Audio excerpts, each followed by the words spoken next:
Hey everybody, welcome to the channel. My name is Edwin. I am the Pretty Green Vinyl Guy, and today I wanted to do a ranking video. I don't think anyone has done this on the VC that I've actually seen.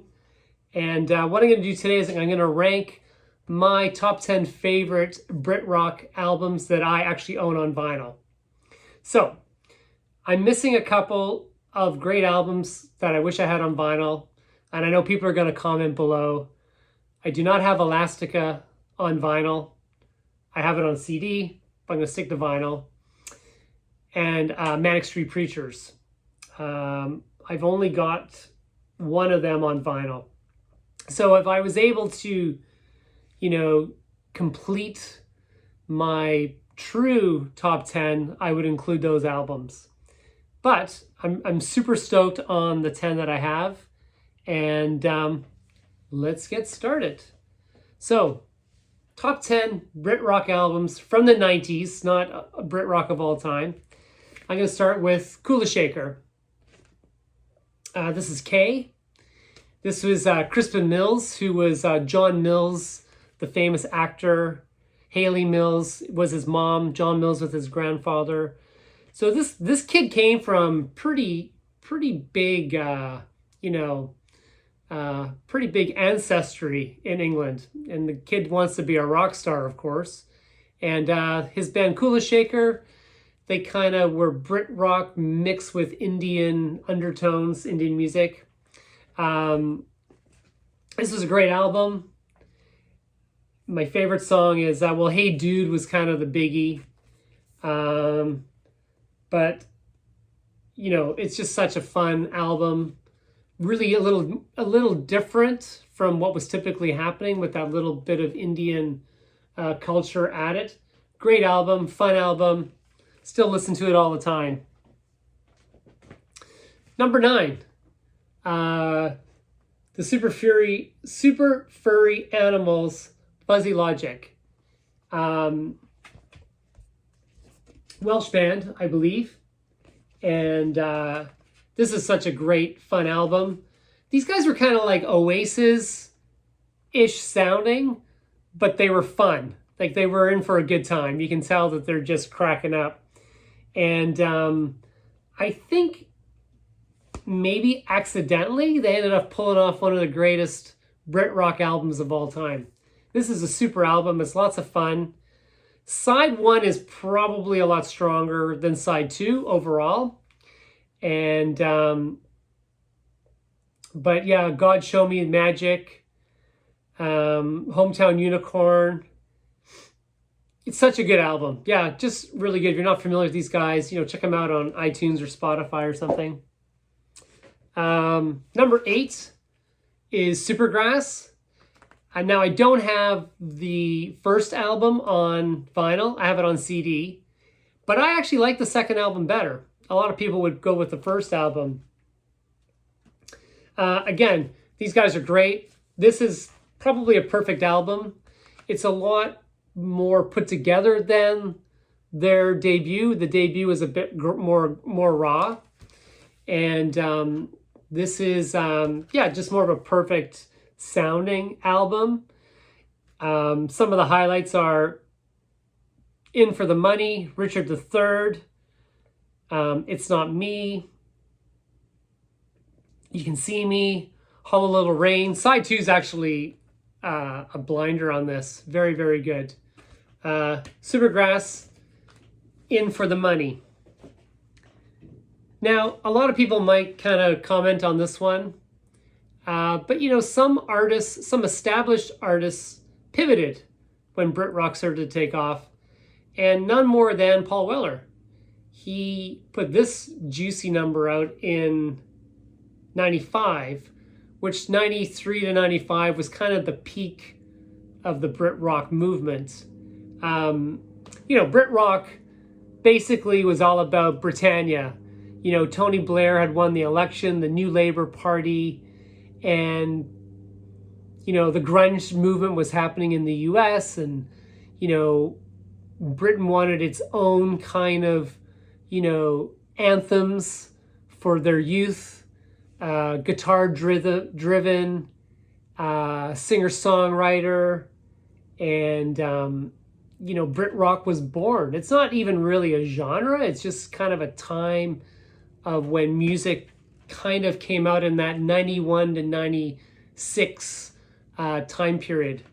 And yeah, some established artists like Paul Weller got on the bandwagon and put out probably his greatest album, So even he was inspired by the movement that was happening at the time. Very nostalgic, all the British things that, reminded him of his childhood. And Stanley Road, absolutely fantastic. Now we're into the real, all of these are blinders. Suede.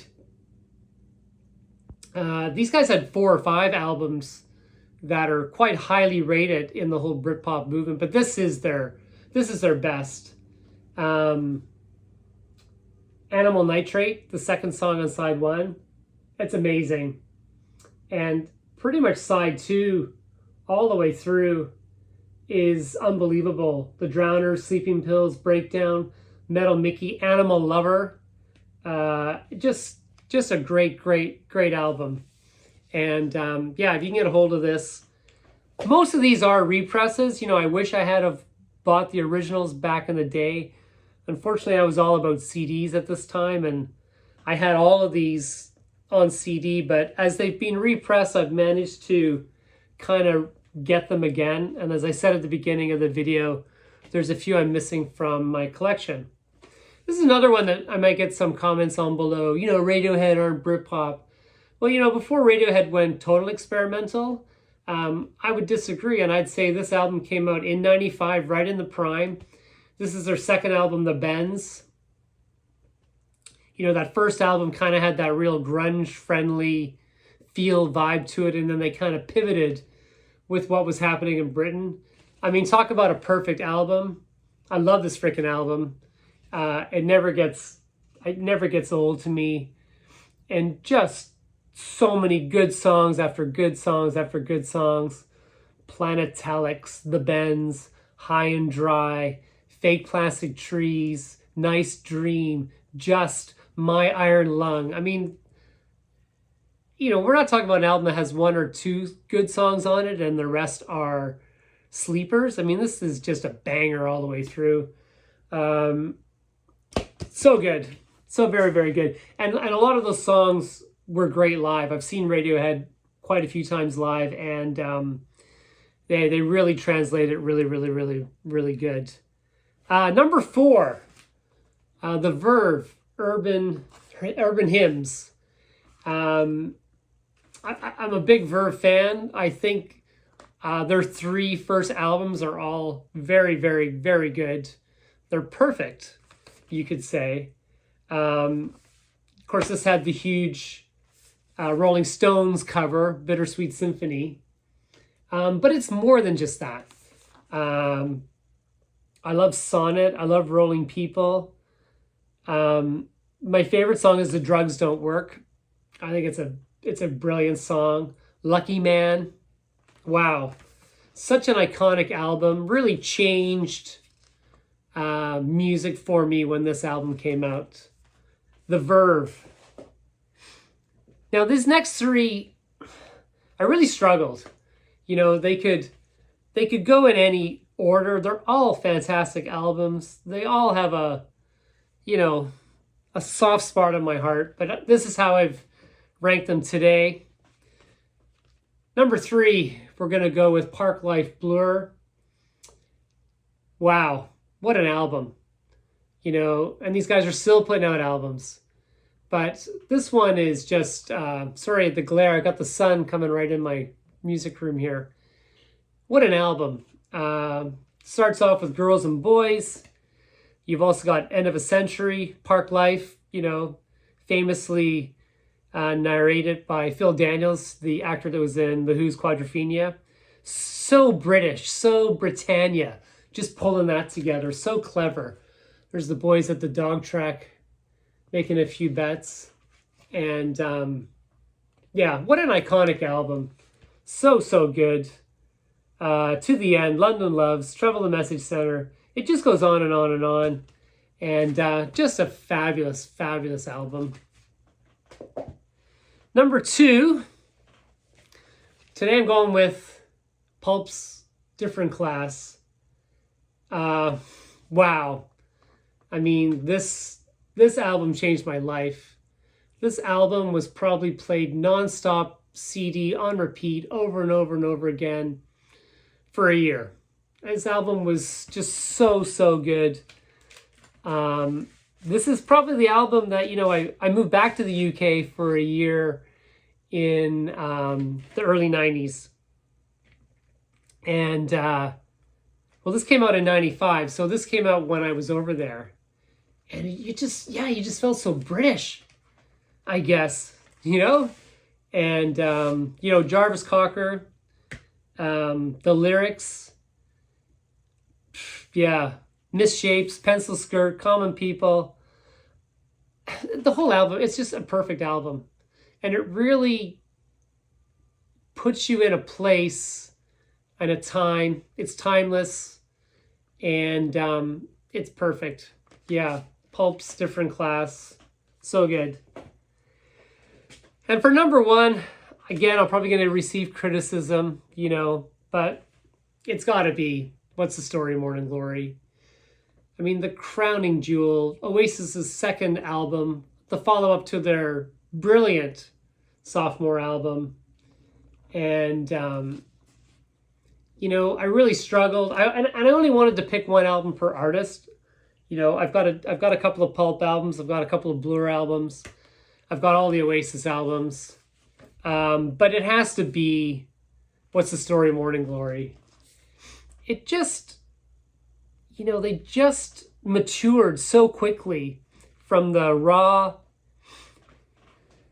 from the rawness of the first album, where Noel's lyrics just got, that little bit better, that little bit more polished. The band just sounded better. I think Liam's voice sounds better. And, come on, you've got Wonderwall. You've got Champagne Supernova. You've got She's Electric. You've got, Some Might Say. We haven't even said Don't Look Back in Anger. It's such an immortal album. It just really is. And I know they can be assholes, and I know people don't want to like Oasis, but come on, this album was everywhere when it came out. It was the album that changed, the playing field for what Blur and Pulp and Suede and Oasis were doing. They were the 4 big Brit rock bands. And, and they're all fantastic, but this really is my, the album of Mount Rushmore for Brit rock. I guess my Mount Rushmore would be, because Mount Rushmore has 4 presidents, right? So let's see, can we do this? That's my Mount Rushmore of Britpop.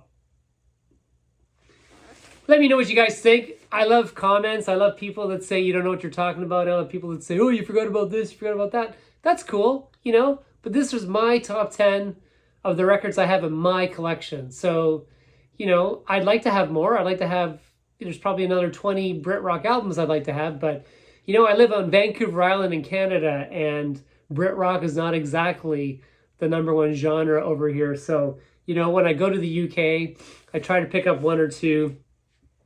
And thanks for watching, everybody. I hope you enjoyed it. And